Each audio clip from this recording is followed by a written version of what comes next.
আমি ফারুক আহমেদ হালদার। 2014 আমার government art college থেকে পাস আউট এবং 2016-তে আমি রবীন্দ্রভারতীতে পাস আউট করি, রবীন্দ্রভারতী ইউনিভার্সিটিতে। তো পাস আউটের পরেই আর কি আমি কলকাতার বিভিন্ন অ্যানুয়াল যে এক্সিবিশানগুলো হয় গ্যালারির থেকে, সেগুলোতে আমি পার্টিসিপেট করি এবং সেখান থেকেও আমি মোটামুটি একটা পুরস্কৃত হয়েছিলাম।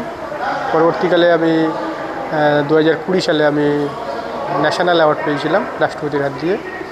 তো একজন স্কাল্পচার হিসাবে নিজেকে ডেভেলপমেন্ট করার জন্য তো কাজ শুরু করি, আর সেই পথ চলছে এখন। আর আমার মূলত বিষয় হলো এটাই যে আমার বেড়ে ওঠা শৈশব, সেই স্মৃতিগুলোকে এখন একটা জায়গায় প্রিজার্ভ করে দেওয়া, এটাই হচ্ছে মেন কাজ।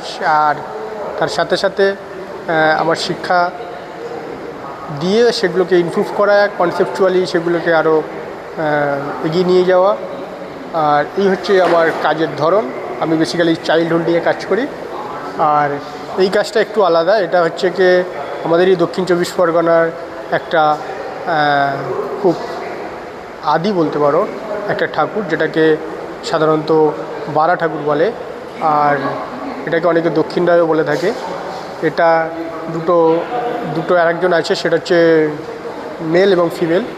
এটাকে নারায়ণী অনেকে বলে থাকে। তো এটাকে আমি একজন সুন্দরবনের ছেলে, দক্ষিণ চব্বিশ পরগনার ছেলে হিসাবে, এটা আমি একজন আর্টিস্ট হিসাবে আমার শহরে প্রেজেন্ট করতে চাইছি।